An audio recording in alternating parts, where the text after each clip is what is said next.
सत्य निष्ठा। जगत में शांति की स्थापना करना यह मनुष्य का साध्य है, और इस साध्य को साधने के लिए ज्ञान, कर्म और भक्ति ये तीन साधन हैं। इन तीनों साधनों का दुरुपयोग न हो, इसलिए सत्य की कसौटी मनुष्य को सदा अपने पास रखनी चाहिए, ऐसा 15वें मंत्र में सूचित किया है। सुवर्ण का मोह छोड़ने में सत्य दिखेगा, लोभ छोड़ना चाहिए, ऐसा कहने के कारण संग भक्ति से सब राक्षसी स्वार्थ और अनर्थ दूर हो सकते हैं। हमने जो कुछ किया उसका क्या परिणाम हुआ, वह हमारे उद्धार के लिए सहायक हुआ या नहीं, कौन से प्रतिबंध आए, इसका सिंहावलोकन करते हुए उपरोक्त मार्ग का अनुसरण करना चाहिए, ऐसा पुनः 17वें मंत्र में बताया है। कृतम स्मरः, क्या किया है वह देखो, और फिर आगे जो निष्ठा करना है वह करो। यह उपदेश सबको सदा ध्यान में रखने योग्य है। इस प्रकार ईशोपनिषद के मुख्य उपदेशों का मनन यहाँ समाप्त हुआ। इसका इस रीति से अधिक विचार करके साधक अपनी उन्नति करते रहें। शेष उपदेश यद्यपि विशेष बोधप्रद है, पर वह सुगमता से समझने योग्य होने से उसका यहाँ अधिक स्पष्टीकरण नहीं किया है। कितने लोग ऐसा समझते हैं कि वेद के मंत्र भागों में आज्ञा विधि नहीं है। मनुष्य तू यह कर और यह न कर, ऐसी स्पष्ट आज्ञा नहीं है, ऐसा जो समझते हैं उसका अर्थ इतना ही है कि सब संहिताओं में सभी आज्ञार्थक वाक्य नहीं है, परंतु वेदों में बहुत आज्ञाएं हैं। माँ ग्रधा, लोभ मत कर, त्यक्तेन वंजिता, दान से भोग कर, कृतम स्मरः, किए हुए कृत्यों का स्मरण कर, इत्यादि आज्ञा इस ईशोपनिषद में। उन्हें देखने पर वेद में आज्ञाएं नहीं हैं, वैसा किसी को भी नहीं समझना चाहिए, परंतु जो लोग आज्ञाएं नहीं हैं ऐसा मानते हैं, उनका अर्थ वह है कि उन्हें चाहिए उतनी आज्ञाएं वेद में नहीं है। आज्ञा होने पर ही काम करना, नहीं तो नहीं, यह वृत्ति दास मनुष्यों की है।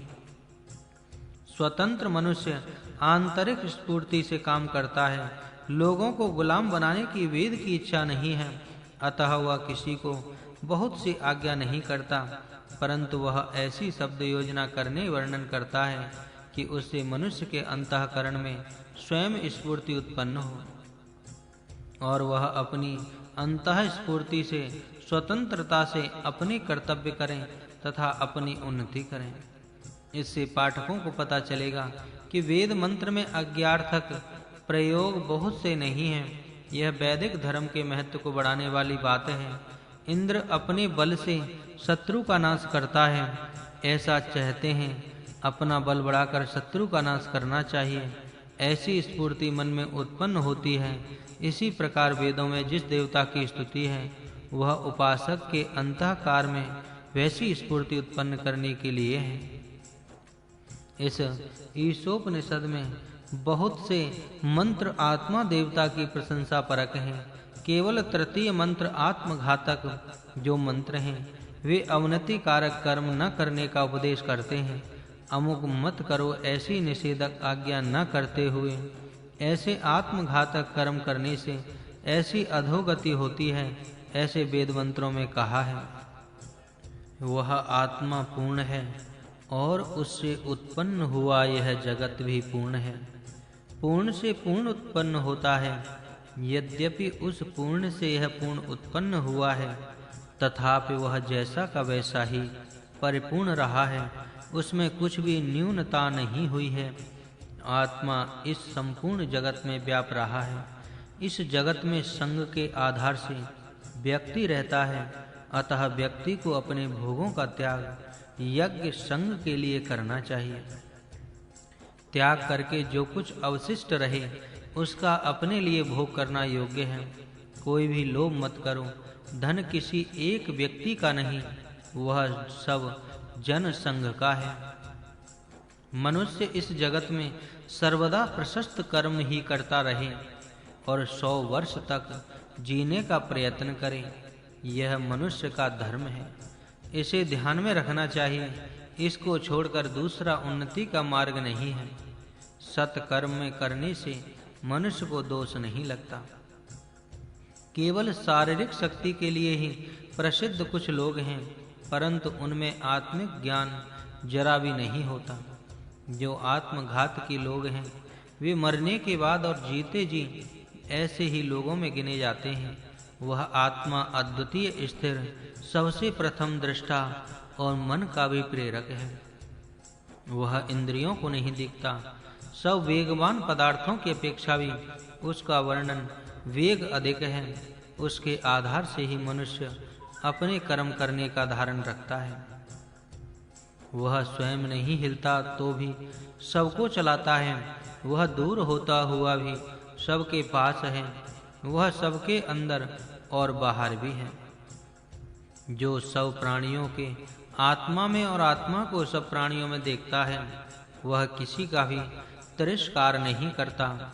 जिस समय आत्मा की सबभूत बन गया, उस समय सर्वत्र एकत्व का अनुभव प्रतीत होने से उसे किसी भी कारण से शोक अथवा मोह नहीं होता। वह सर्वव्यापक है।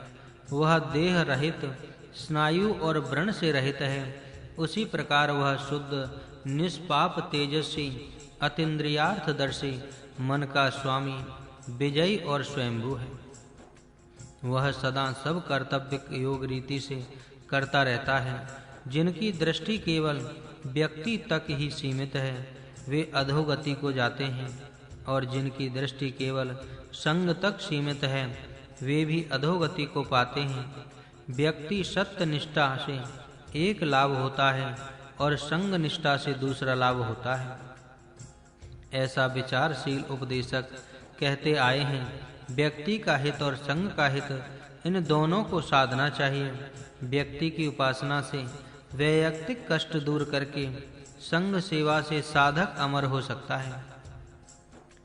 जो केवल जगत की विद्या के ही पीछे लग जाते हैं, वे अवगत होते हैं। इसी प्रकार जो केवल आत्मा की विद्या के पीछे लग जाते हैं, वे भी अनवरत होते हैं। जगत की विद्या का फल और आत्मा की विद्या का फल अलग-अलग है, ऐसा विचारशील उपदेशों का कहना है।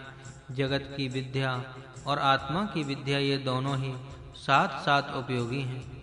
जगत की विद्या से सांसारिक दुख दूर करके साधक आत्मा की विद्या से अमर हो जाते हैं।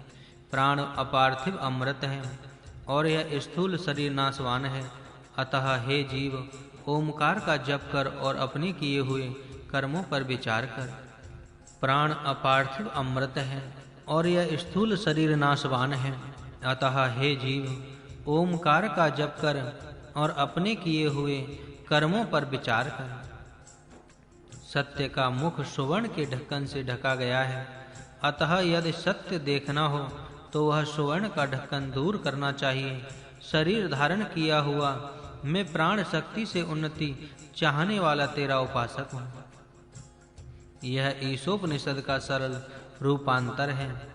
शब्द सह अनुवाद पूर्व स्थान में दिया है। यह यहाँ पुनः देकर द्विरुक्ति का दोष किया है। तथापि कई मंत्रों का आशय केवल भाषांतर से एकदम ध्यान में नहीं आ सकता। अतः यह सरल शब्दों में रूपांतर दिया है। इस आत्म सूक्त में मुख्यतः आत्मा का गुण वर्णन है।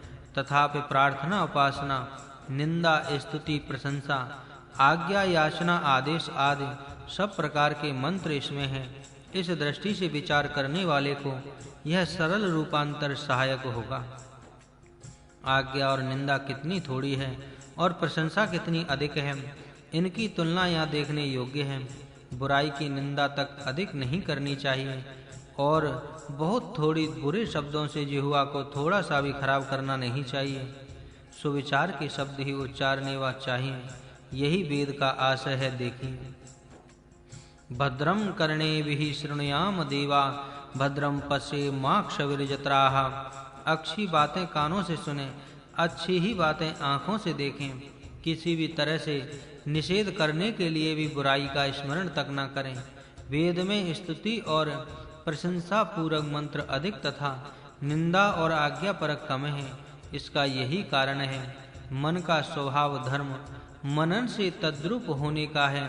सत्य के सिवाय शेष जो कुछ है वह असत्य ही है। उसका वर्णन करके मन को कलुषित करने से क्या लाभ?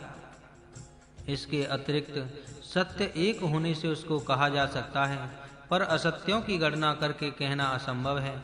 उदाहरण के लिए एक और एक कितने होते हैं? इस प्रकार उत्तर एकमात्र सत्य दो है। इसके सिवाय शेष सब समस्याएं असत्य हैं। ऐसी दशा में उन सब असत्य उत्तरों का कहना कठिन है, पर इस प्रश्न का एकमात्र सत्य उत्तर दो अति सुगमता से प्रकट किया जा सकता है। यह बात सब विषयों के सत्यासत्य के कथनों में समझनी चाहिए। उपरोक्त मंत्रों में जो स्तुति विषयक मंत्र हैं वे परमात्मा के गुणों की प्रशंसा कर रहे हैं, परंतु कभी न कभी इस उपासक की आत्मा उन गुणों से युक्त होने वाली है। अतः हमारे अंदर विद्यमान आत्मा के भावी स्वरूप का वर्णन समझते हुए वर्णन पढ़ने से अपनी उन्नति कितनी हुई है, कितनी होनी है, अपनी कर्म मार्ग पर कितनी प्रगति हुई है, इसका ज्ञान प्रत्येक को हो सकता है।